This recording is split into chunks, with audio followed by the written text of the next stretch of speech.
Welcome to Brother Jenny Christopher's powerful spiritual messages. If you love Jesus Christ and seek to be uplifted and strengthened in your faith, you're in the right place. Prepare your heart for an edifying word. Now, let's listen to Brother Jenny. ప్రియమైన దేవుని బిడ్డలారా, మరొకసారి Christmas సీజన్లోనికి మనము ఉంటున్న సందర్భంలో మరొక Christmas message వినాలని ఆశపడుతూ ఉన్నాం. కనుక ఈ రోజున నేను మీకు మరొక ఇంట్రెస్టింగ్ ఇన్ఫర్మేషన్ అబౌట్ క్రిస్మస్ ఇవ్వాలని నేను ఇష్టపడుతూ ఉన్నాను. అయితే మనం క్రిస్మస్ గురించి ఆలోచన చేస్తున్నప్పుడు అనేకమైనటువంటి ప్రవచనాలు జరుగుతూ వచ్చాయి. యేసు ప్రభు యొక్క జన్మాన్ని గురించిన ప్రవచనాలు, మెస్సియా ఈ లోకానికి వస్తాడన్నటువంటి ప్రవచనాలు. ఆశ్చర్యం ఏంటంటే ప్రతి ప్రవచనంలో ఒక్క మాట హైలైట్ అవుతున్నట్టుగా మనం చూస్తాం, ఒక పదం. కనుక ప్రతి ప్రవచనం నుండి ఆ ఒక్క పదం ఏదైతే హైలైట్ అవుతుందో దాన్ని మనం ఈరోజు ధ్యానాంశంగా తీసుకుంటూ రావాలని నేను ఆశపడుతున్నాను. జనరల్గా మనం గుడ్ ఫ్రైడే సందర్భంగా మనము ధ్యానాలు చేసుకునేటప్పుడు యేసు ప్రభు శిలువలో పలికిన 7 మాటలు అని మనం ధ్యానం చేసుకుంటాం. కనుక ఇప్పుడు ఈ రోజున నేను ఏం మాట్లాడాలనుకున్నానంటే క్రిస్మస్లోని 7 మాటలు అనే మాట నేను జ్ఞాపకం చేస్తాను. 7 words ఆఫ్ క్రిస్మస్ అనే మాట మనం ఆలోచన చేస్తున్నాం. ఎందుకంటే ప్రతి ప్రవచనంలో ఒక మాట హైలైట్ అవుతుందని మీకు జ్ఞాపకం చేస్తాను. సో అలాగా హైలైట్ అవుతున్నటువంటి మాటల్ని ఒక 7 పదాలని నేను మీకు చూపించి వాటిలో నుంచి మనం కొంత ధ్యానాన్ని కలిగి ఉండటానికి ప్రయత్నం చేద్దాం. మొట్టమొదటిగా లూకాసు వార్త 1వ అధ్యాయాన్ని మనం గమనిద్దాం. లూకాసు వార్త 1వ అధ్యాయం నేను 67వ వచనం చదువుతున్నాను, గమనించండి. 67వ వచనం. మరియు అతని తండ్రి జకరియా పరిశుద్ధాత్మ పూర్ణుడై ఇట్లు ప్రవచించను అని ఉంది అక్కడ కదా. ఆ ప్రవచనంలో ఆయన చెప్పిన మాట ఏంటంటే 75వ వచనం, కొంచెం కిందకు వస్తే 75వ వచనం. తన సేవకుడైన దావీదు వంశమునందు మన కొరకు రక్షణ శృంగమును, అనగా అక్కడ మళ్ళీ ఎక్స్ప్లెనేషన్, మన శత్రువుల నుండి మనలను ద్వేషించు వారి అందరి చేతుల నుండి తప్పించి రక్షణ కలుగ చేసను అనే మాట మనం చూస్తాం. So the very first word మనం గుర్తుపెట్టుకోవాల్సినటువంటి మాట క్రిస్మస్లోని మాట ఏమిటంటే రక్షణ, సాల్వేషన్ అనే మాట మనం చూస్తాం. కనుక రక్షణ శృంగమును మనకి దేవుడు అనుగ్రహించినట్టుగా మనకి ఇక్కడ జ్ఞాపకం చేయబడుతున్నమాట. మనందరికీ వెరీ ఫెమిలియర్ ప్యాసేజ్ ఒకటి ఉంది. అదేంటంటే మత్తయి సువార్త 1వ అధ్యాయం 21వ వచనం. మరి ఆయన తానే తన ప్రజలను వారి పాపముల నుండి రక్షించును గనక ఆయనకు యేసు అని పేరు పెట్టుదురు అని ఉంది అక్కడ. కనుక యేసు అనగా రక్షకుడు అని అర్థం అనమాట బేసిక్గా మనం ఆలోచన చేస్తే. అలాగే లూకాసు వార్త 2వ అధ్యాయం 10వ వచనం. దావీదు మీ అందరికీ మహా సంతోషకరమైనటువంటి సువర్తమానం నేను మీకు తెలియజేస్తున్నాను. ఏమిట్రా అంటే దావీదు పట్టణమందు నేడు మీకు రక్షకుడు పుట్టి ఉన్నాడు అనే మాట మనకి జ్ఞాపకం చేస్తాడు. సో హోషియా అనేటువంటి మాట ఒకటి ఉంది ఓల్డ్ టెస్ట్మెంట్ లో. ఆ మాటకి అర్థం ఏంటంటే రక్షణ అనే మాట. అలాగే యెహోషువ అనే మాట ఉంది కదా. యెహోషువ అనే మాటకి అర్థం ఏంటంటే దేవుడు రక్షించును, గాడ్ సేవ్స్ అనే మాట మనం జ్ఞాపకం చేసుకుంటున్నాం. కనుక ఇవన్నీ కూడా, ఈ పదాలన్నీ కూడా మనకి దయచేసే ఒక మాట ఏంటంటే మనకి తెలియజేస్తున్న మాట ఏంటంటే రక్షణ. సో క్రిస్మస్ రోజున మానవులందరికీ యేసు ప్రభు ద్వారా కలిగినటువంటి గొప్ప భాగ్యం ఏంటంటే రక్షణ. బేసిక్గా యేసు ప్రభు లోకాన్ని రక్షించడానికే ఈ లోకానికి వచ్చినట్టుగా ఉంది, ప్రజలందరినీ రక్షించడానికి. ఆయన రక్షకుడిగా ఈ లోకంలో జన్మించాడని మనం జ్ఞాపకం చేసుకుంటాం. కనుక ఈ క్రిస్మస్ సెలబ్రేషన్లో మనకి ఇప్పుడు ఆలోచన చేయాల్సింది ఏంటంటే ఈ క్రిస్మస్ సెలబ్రేషన్లో ఆ రక్షణ అనేటువంటి కాన్సెప్ట్ మనం ఎప్పుడైతే మిస్ అయిపోతామో అప్పుడు ఆ క్రిస్మస్కి అసలు అర్థం లేదన్నటువంటి మాట జ్ఞాపకం చేస్తాం. కనుక క్రిస్మస్లో రక్షణ యొక్క ఆ యొక్క ప్రస్తావన జరగాల్సినటువంటి అవసరం ఎంతైనా ఉంది. అలాగే యేసు ప్రభుని నువ్వు రక్షకునిగా అంగీకరించకుండా నేను క్రిస్మస్ని ఆనందించాను, క్రిస్మస్ని సెలబ్రేట్ చేసుకున్నానంటే దానికి అసలు మీనింగ్లెస్ అనమాట, అర్థం లేనటువంటి ఒక మాటగా అయిపోతుంది. కనుక యేసు ప్రభు ఇచ్చినటువంటి రక్షణ నువ్వు అంగీకరించిన వ్యక్తివిగా, ఆ రక్షకుని నువ్వు అంగీకరించినటువంటి వ్యక్తివిగా, ఆయన ఇచ్చేటువంటి ఆనందాన్ని నలుగురితో పంచుకోవాల్సినటువంటి ఆ రక్షణ సువార్త నలుగురితో పంచుకోవాల్సినటువంటి అవసరత ఈ క్రిస్మస్ నాడు ఎంతైనా ఉన్నదని మనం జ్ఞాపకం చేసుకుంటున్నాం. రాదర్ దాన్ మనం ఏదో కేక్ కటింగ్ అని, డెకరేషన్స్ అని, పార్టీస్ అని, ఇవన్నిట్లో మనం ఆనందించేదానికన్నా ఆ రక్షణలో ఆనందిస్తూ ఆ రక్షకుని గురించినటువంటి ఆ విషయాలు మన నలుగురితో పంచుకోవడంలో ఈ క్రిస్మస్ రోజున లేకపోతే క్రిస్మస్ సీజన్లో మనం చేయవలసినటువంటి వారమై ఉంటున్నామని జ్ఞాపకం చేయబడుతుంది. కనుక దేవుని బిడ్డలారా, చాలా ప్లేసెస్లో కూడా క్రైస్తవులు ఇలాగా చేస్తారు. వాళ్ళ కొలీగ్స్ అందరినీ పిలవడం, అది 10 మంది కావచ్చు, పెద్ద సంఖ్యలో కావచ్చు, ఒక ఇద్దరినే కావచ్చు, ఆ కొలీగ్స్ని పిలిచి వారి భోజనానికి పిలిచి వారితో ఈ యొక్క క్రిస్మస్ యొక్క ఉద్దేశం ఏంటో వారితో పంచుకోవడం అనేది వెరీ వెరీ ఇంపార్టెంట్ అనమాట. కనుక ఇది ఒక మంచి అవకాశం, ఇది ఒక మంచి ప్లాట్ఫామ్ మరి క్రైస్తవ వేతరులకు యేసు ప్రభుని గురించినటువంటి ఈ రక్షణ సువార్త అనేది మనం ప్రకటించడానికి, యేసు ప్రభు రక్షకునిగా ఈ లోకానికి వచ్చాడన్నటువంటి మాట అందరికీ తెలియచేయడానికి ఇది ఒక మంచి సీజన్ అని మనం జ్ఞాపకం చేసుకుంటూ ఉన్నాం. కనుక ద వెరీ ఫస్ట్ వర్డ్ ఏమిటంటే రక్షణ, సాల్వేషన్ అనే మాట మనం జ్ఞాపకం చేసుకుంటాం. రెండోది, క్రిస్మస్ లో 7 మాటలు అన్నారు. రెండో మాట ఏంటంటే మొదటి అధ్యాయం, లూకాసు వార్త మొదటి అధ్యాయం, నేను 28వ వచనం చదువుతున్నాను, వినండి. 28వ వచనం. ఆ దూత లోపలికి వచ్చి ఆమెను చూచి, దయాప్రాప్తురాలా, నీకు శుభం, ప్రభువు నీకు తోడై ఉన్నాడని చెప్పాను. వెరీ బ్యూటిఫుల్ మాట. దయాప్రాప్తురాలా అని అంటే అర్థం ఏంటంటే నువ్వు దయను పొందుకోవడానికి ప్రాప్తిరాలవు అని అంటున్నాడు అనమాట. సో ఇక్కడ క్రిస్మస్ టైంలో అంటే నువ్వు ఇక్కడ ఒక చక్కని మాట ఇంగ్లీష్లో ఏమని రాస్తుందంటే రిజాయిస్ హైలీ ఫేవర్డ్ పర్సన్ అనే మాట. అంటే దేవుని యొక్క అనుగ్రహాన్ని నువ్వు పొందుకున్నావు అనే మాట. దయని పొందుకున్నావంటే ఫేవర్, దేవుని యొక్క అనుగ్రహాన్ని నువ్వు పొందుకున్నటువంటి వ్యక్తివని మాట్లాడుతూ ఉన్నాడు అనమాట. అందుకని కింద కూడా మనం 30వ వచనంలో తెలుగులో ఇవ్వబడిన మాట ఏంటంటే దేవుని వలన నీవు కృప పొందితివి అనే మాట మనం జ్ఞాపకం. సో క్రిస్మస్ లో మనకు అనుగ్రహింపబడినటువంటి రెండవ గొప్ప భాగ్యం ఏమిటంటే కృప, లేకపోతే దేవుని యొక్క దయ, దేవుని యొక్క అనుగ్రహం అనే మాట మనం మాట్లాడుతూ ఉన్నాం. దేవుని పట్ల ఈ ఫేవర్ అనే మాట, దయ అనే మాట న్యూ టెస్ట్మెంట్ లోనే ఒక 6 సార్లు ఆయా సందర్భాల్లో మనకు ఉపయోగించబడినట్టుగా దానికి ఇవ్వబడిన మాట ఏంటంటే క్యారిస్ అని అంటాం. క్యారిస్ అంటే ఫేవర్, దయ అనే మాట ఉపయోగించబడింది. న్యూ టెస్ట్మెంట్లో ఇక్కడ కృప పొందితివి అనే మాట ఉంది. ఇక్కడ అదొక 130 సార్లు న్యూ టెస్ట్మెంట్ లో ఈ కృపను గురించినటువంటి ప్రస్తావన చేస్తున్నట్టుగా మనకు కనపడతా ఉంది. కనుక అది చాలా అవసరమైనటువంటిది. యేసు ప్రభు మనకి క్రిస్మస్ టైంలో అనుగ్రహించవలసినటువంటిది, అనుగ్రహించేటువంటి గొప్ప బహుమానం ఏంటంటే ఆయన యొక్క దయ, ఆయన యొక్క అనుగ్రహం, ఆయన యొక్క కృప ఈ క్రిస్మస్ కాలంలో మన అందరి మీద ఉండబోతుందని మనం జ్ఞాపకం చేసుకున్నాం. దేవునికి స్తోత్రం. నువ్వు దయ పొందుకున్నావు యేసుక్రీస్తుని బట్టి. ఎవరైతే యేసు ప్రభునందు విశ్వాసం ఉంచి ఆ యేసు ప్రభుని అంగీకరిస్తారో వారు దయను పొందుకున్నటువంటి వారు, యేసు ప్రభు యొక్క కృపను పొందుకున్నటువంటి వారు, యేసు ప్రభు యొక్క అనుగ్రహాన్ని పొందుకున్నటువంటి వారని దేవుని యొక్క వాక్యం మనకు సెలవిస్తుంది. కనుక అట్టి గొప్ప బహుమానం దేవుడి క్రిస్మస్ టైంలో మనకు అనుగ్రహించాడు. కనుక యేసు క్రీస్తులో వచ్చేటువంటి ఈ గొప్ప ఆధిక్యతలు నువ్వు కూడా కలిగి ఉండాలని నేను మీకు జ్ఞాపకం చేస్తున్నాను. దేవుని బిడ్డ, ఆయన దయకు ప్రాప్తుడు అయ్యావా?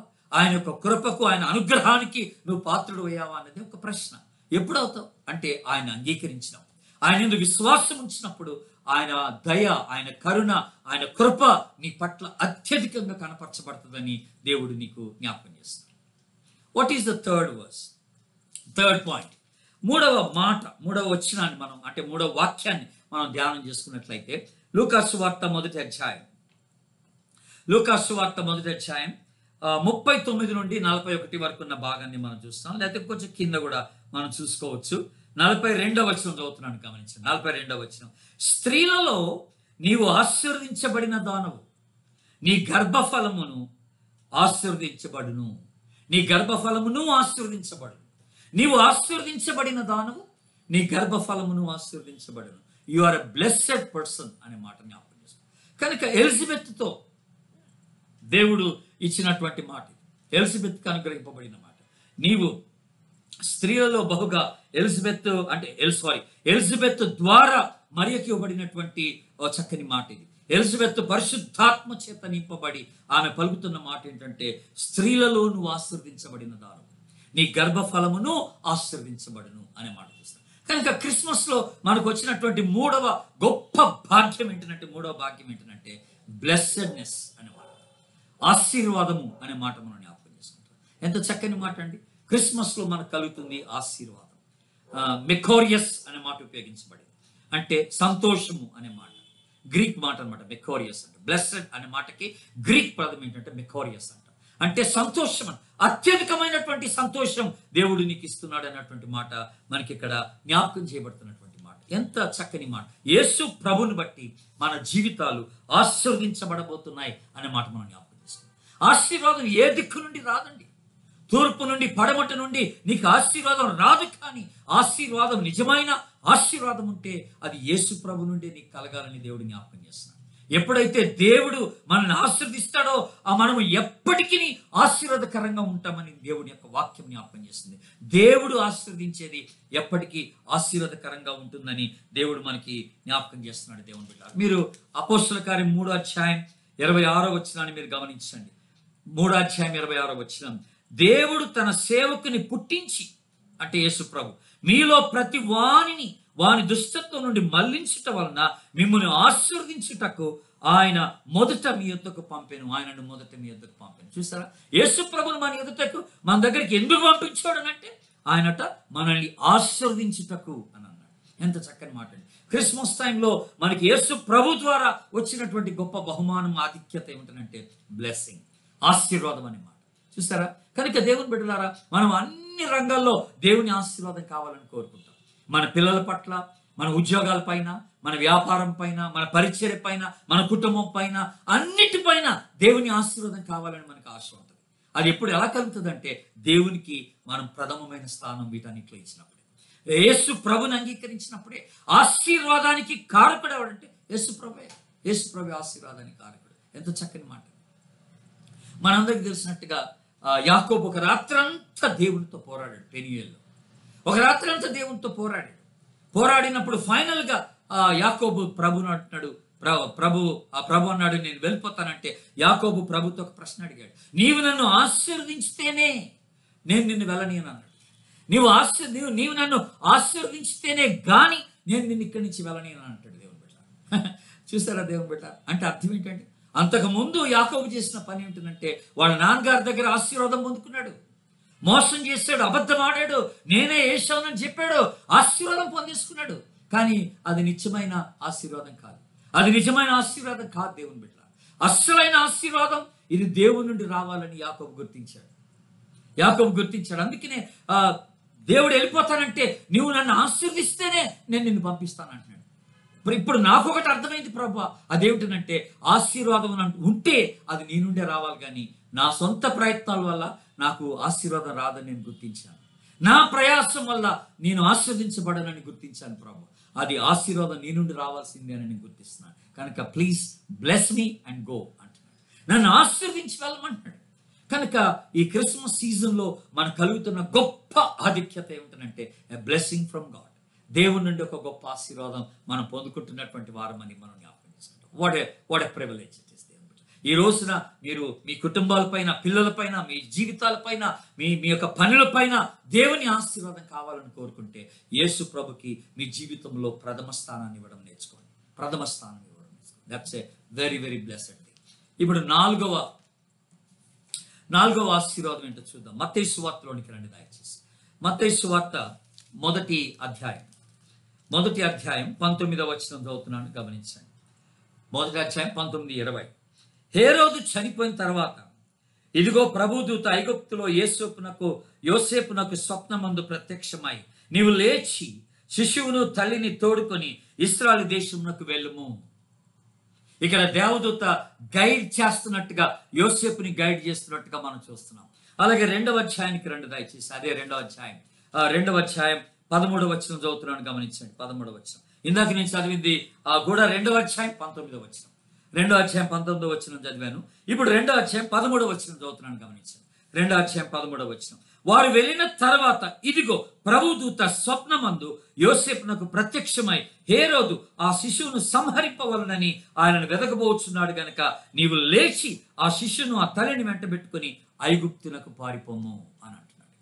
ఆ తర్వాత మళ్ళీ అదే అధ్యాయం 22, 23లో మనం చూస్తే అక్కడి నుంచి మళ్ళీ వెళ్ళి ఎక్కడికి వెళ్ళమంటాడంటే నువ్వు నజరేతను ఊరికి వెళ్ళమని అక్కడ వాళ్ళకి ఇన్స్ట్రక్షన్ ఇవ్వబడ్డట్టుగా మనం చూస్తూ ఉన్నాం. ఎందుకు ఈ లేఖన భాగాలన్నీ మీకు ఇక్కడ చూపిస్తున్నాను? ఇక్కడ ఏమిటంటే నడిపింపు అనేది ఒకటి మనం గమనిస్తాం. యేసు ప్రభు పుట్టడం ద్వారా తన ప్రజలకు ఒక నడిపింపు అనేది ఇవ్వబడినట్టుగా మనం చూస్తాం. ఎ గైడెన్స్ అన్నమాట. Guidance from the holy spirit, guidance from the angel of God. పరిశుద్ధాత్మ ద్వారా, దేవుని దూతల ద్వారా ఇక్కడ యోసేపు నడిపించబడుతున్నట్టుగా మనం గమనిస్తున్నాం. దేవుని బిడ్డలారా, యేసు ప్రభు క్రిస్మస్ లో మనకు అనుగ్రహించాలనుకున్నటువంటి గొప్ప బహుమానం ఏంటంటే ఆయన యొక్క నడిపింపే. We need guidance in our life. మన జీవితంలో ప్రతి విషయంలో దేవుని యొక్క నడిపింపు మనకి ఎంతైనా కావాలి. నడిపింపు అంటే అర్థం ఏంటి? ఆయన జ్ఞానం, సరైన నిర్ణయాలు తీసుకోవడానికి తగిన జ్ఞానం, ఏ పని చేయాలా, ఏ పని చేయకూడదు, ఎక్కడికి వెళ్ళాలా, ఎక్కడికి వెళ్ళకూడదు, ఏ నిర్ణయం తీసుకోవాలా, ఏది తీసుకోకూడదు, ఆ నడిపింపు చాలా అవసరం మనకి. Every step of our life we need God's guidance. మన జీవితంలో వేసే ప్రతి అడుగులో దేవుని యొక్క నడిపింపు కావాలని మనం కోరుకుంటూ ఉన్నాం. అందుకని ప్రభు మనతో ఉండి నడవాలని ఇష్టపడుతూ ఉన్నాడు క్రిస్మస్ టైంలో. ఈ క్రిస్మస్ లో మనకు అనుగ్రహింపబడిన గొప్ప ఆశీర్వాదం అంటే ఇమ్మానుయేలు, దేవుడు మనతో ఉండుట ప్లస్ మనల్ని నడిపించుట. ఆయన ఆత్మ ద్వారా మనల్ని నడిపించడానికి ఆయన ఇష్టపడతాడు. ఆయన మన ముందుండి నడిపిస్తాడు, మన వెనకుండి నడిపిస్తాడు, మనల్ని ఆవరించి నడిపిస్తాడు. ఆయన యొక్క సన్నిధి మనతో ఉంటుందని మనం జ్ఞాపకం చేసుకుంటాం. కనుక దేవుని బిడ్డారా, it's a great blessing Christmas టైంలో. నిజంగా నీ జీవితంలో ఈ నడిపింపు కావాలని నువ్వు కోరితే యేసు ప్రభుకి నీ జీవితంలో ఒక స్థానం ఇవ్వాలి. ఆయన నడిపింపుకి నువ్వు అప్పగించుకోవాలి. ఆయన యొక్క చిత్తానికి అప్పగించుకోవాలి. ఆయన ఎక్కడికి తీసుకెళ్తే అక్కడికి వెళ్ళడానికి ఇష్టపడాలి. ఆయన ఎక్కడికి వెళ్ళమంటే అక్కడికి వెళ్ళడానికి, ఎక్కడ ఉండమంటే అక్కడ ఉండడానికి నువ్వు ఇష్టపడాలి. ఆయన నడిపింపులో ఆశీర్వాదం ఉంది, ఆయన నడిపింపులో భద్రత ఉంది, ఆయన నడిపింపులో ఆనందం ఉందని మాట నువ్వు జ్ఞాపకం చేసుకో. ఆయన నడిపింపులో గొప్ప సంతోషం ఉందని మనం జ్ఞాపకం చేసుకుంటాం. కనుక ఇది 4వ పాయింట్గా మనం జ్ఞాపకం చేస్తాం. 4వ మాట నడిపింపు అనే మాట. ఇప్పుడు 5వది 2వ అధ్యాయం లూకాసు వార్తలోకి రండి. మనందరికీ తెలిసిన మరొక ఫెమిలియర్ వచనం, క్రిస్మస్ సందర్భంలో మనం వాడుకునేటువంటి వచనం ఏమిటనంట, ఇదిగో 10వ వచనం, 2వ అధ్యాయం 10వ వచనం. అయితే ఆ దూత, భయపడుకుడి, ఇదిగో ప్రజలందరికీ కలగబో మహా సంతోషకరమైనటువంటి సువర్తమానము నేను మీకు తెలియచేయుచున్నాను. ఎంత చక్కని మాట! సంతోషకరమైనటువంటి సువర్తమానం. క్రిస్మస్ లో దేవుడు మనకు అనుగ్రహిస్తున్నటువంటి గొప్ప భాగ్యం ఏంటంటే సంతోషం, ఎ జాయ్, ఇటర్నల్ జాయ్. యేసు ప్రభుని కలిగి ఉండటం వల్ల వచ్చేటువంటి ఆనందం ఇంత అంత కాదు. దేవుని ప్రజలు అనుకుంటారు ఈ లోకంలో అనేకమైనటువంటి యాక్టివిటీస్లో, ఆ యొక్క పార్టీస్ కానీ, డ్రింకింగ్ కానీ, డాన్సింగ్ కానీ, సినిమాలు కానీ, వీటిలో గొప్ప ఆనందం ఉందని ప్రజలు అనుకుంటూ ఉంటారు. కానీ యేసు ప్రభు ఇచ్చేటువంటి ఆనందానికి అది ఎక్కడ సరితూగదని మనం జ్ఞాపకం చేసుకుంటాం. ప్రభు మనకిచ్చే ఆనందం అది బయట నుండి వచ్చేది కాదండి. అది ఇంటర్నల్ జాయ్, అది ఇటర్నల్ జాయ్. అది కేవలం ఆంతరంగికమైనది కాదు, అది నిత్యమైనటువంటి ఆనందం అని మనం జ్ఞాపకం చేసుకుంటాం. పరిస్థితులను బట్టి వచ్చేది కాదు. నా పరిస్థితులు ఎలాగున్నా, నాకు అనారోగ్య పరిస్థితి ఉన్నా, నేను ఫెయిల్యూర్ ఎదుర్కొంటున్నా, అన్ని అనుకున్నట్టుగా జరగకపోయినా ప్రభు నాలో ఆ గొప్ప ఆనందాన్ని పెట్టి నా జీవితాన్ని ఆయన నడిపిస్తూ ఉన్నాడని జ్ఞాపకం చేస్తాను. ఈ లోకస్తులకి, యేసు ప్రభుని ఎరగినటువంటి వారికి డబ్బు ఉన్నప్పుడు ఆనందం, వాళ్ళు మంచి బట్టలు వేసుకున్నప్పుడు ఆనందం, మంచి ఆహారం తిన్నప్పుడు ఆనందం, వాళ్ళ ఒక ఉన్నతమైన పదవికి వచ్చినప్పుడు ఆనందం, వాళ్ళ యొక్క స్థితిగతులను బట్టి వాళ్ళకి ఆనందం. కానీ యేసు ప్రభు బిడ్డలకైతే అది ఎల్లప్పుడూ ఆనందమే. ప్రభునందు ఆనందించుడి, మరలా చెప్పుదును ప్రభునందు ఆనందించండి. ప్రభులో మన ఆనందం, మన జీవితం ఆయనలో సంతోషకరంగా ముందుకు సాగడానికి అవకాశం ఉందని ప్రభు మనకి జ్ఞాపకం చేస్తూ ఉన్నాడు. కనుక క్రిస్మస్ టైంలో మనకు అనుగ్రహింపబడిన గొప్ప భాగ్యం ఏంటంటే ఆనందం, జాయ్ అనే మాట. ఇది 5వ మాటగా మనం జ్ఞాపకం చేసుకుంటున్నాం. మొట్టమొదటి మాట ఏమిటంటే క్రిస్మస్ లో 7 మాటలు రక్షణ, ఫస్ట్ మాట. 2వ మాట మనం ఏమనుకున్నామంటే ఫేవర్, దయ అనే మాట, లేకపోతే అనుగ్రహం అనే మాట మనం మాట్లాడుకుంటాం. 3వ మాట మనం ఏం మాట్లాడుకున్నాం, ఆశీర్వాదం అనే మాట మాట్లాడుకున్నాం. 4వ మాట మనం చూసింది ఏంటంటే నడిపింపు అనే, గైడెన్స్ అనే మాట. 5వ మాట ఏంటంటే జాయ్, సంతోషం, ఆనందం అనే మాట మనం జ్ఞాపకం. కనుక అది మనకి ఆంతరంగికమైనటువంటి ఆనందం అన్నమాట, లోపలి నుంచి వచ్చేది. ఇప్పుడు 6వది ఏంటంటే లూకాసు వార్త 2వ అధ్యాయం 36, 37 వచనాలు మీరు గమనించండి దయచేసి. అక్కడ మరియు ఆషేరు గోత్రికురాలును వీళ్ళంతా ఏం చేశారట, విడువక రేయింబగలు దేవుని సన్నిధిలో ప్రార్థన చేశారట. ఎందుకో తెలుసా అండి, విమోచన కొరకు ప్రార్థన చేశారు. విమోచన కొరకు 38వ వచనం, ఆమె లోపలికి వచ్చి దేవుని కొనియాడి యెరూషలేములో విమోచన కొరకు కనిపెట్టుచున్న వారందరిలో ఆయన గురించి మాట్లాడుచుండెను. విమోచన కొరకు కనిపెట్టుట, ఆ విమోచన వచ్చింది యేసు ప్రభు. ఈరోజు మానవాళికి విమోచన ఎక్కడ దొరికిందనంటే మనకి యేసు ప్రభులోనే. అటు సిమియోను కానివ్వండి 112 సంవత్సరాలు ఆయన వయసు కలిగిన వాడు, ఇటు అన్న కానివ్వండి ఆమె 105 సంవత్సరాల వయసు కలిగినటువంటి స్త్రీ, వాళ్ళిద్దరు కూడా దేవుని చేత వాడబడ్డారు. వారు విమోచన కొరకు ఎదురు చూసినటువంటి వారు. విమోచన అంటే ఏంటంటే రిడీమ్ అనే మాట ఇంగ్లీష్లో ఇవ్వబడినటువంటి మాట. రిడెంప్షన్, రిడీమ్ అన్న. డీమ్ అంటే అర్థం ఏంటంటే విలువైనది అని అర్థం.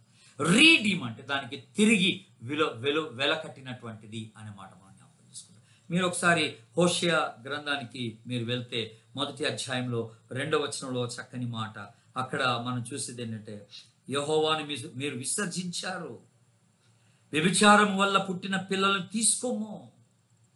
హోషేయతో దేవుడు మాట్లాడుతున్నాడు, వ్యభిచారం వల్ల పుట్టిన పిల్లలను తీసుకో, విమోచించు అంటున్నాడు దేవుడు. అక్కడ మాట్లాడుతున్నాడు దేవుడు పట్ల. కనుక ఇక్కడ ఈ విమోచన అనే మాటకి అర్థంగా మనం చూస్తూ ఉన్నాం. వ్యభిచారిని ప్రేమించమంటున్నాడు. ఎందుకు ఈ సాదృశ్యాన్ని హోషేయ ద్వారా దేవుడు బయలుపరుస్తున్నాడంటే, యేసు ప్రభు లేకపోతే దేవుడు తన ప్రజల పట్ల, పాపుల పట్ల తను చూపేటువంటి ప్రేమకు సాదృశ్యంగా వాళ్ళని ఎలాగ ప్రేమించి ఆయన విమోచించటానికి ఇష్టపడుతున్నాడో ఇక్కడ అది మనకి జ్ఞాపకం చేసినట్టుగా కనపడుతుంది. తన స్వరక్తం ఇచ్చి సంపాదించిన సంఘం.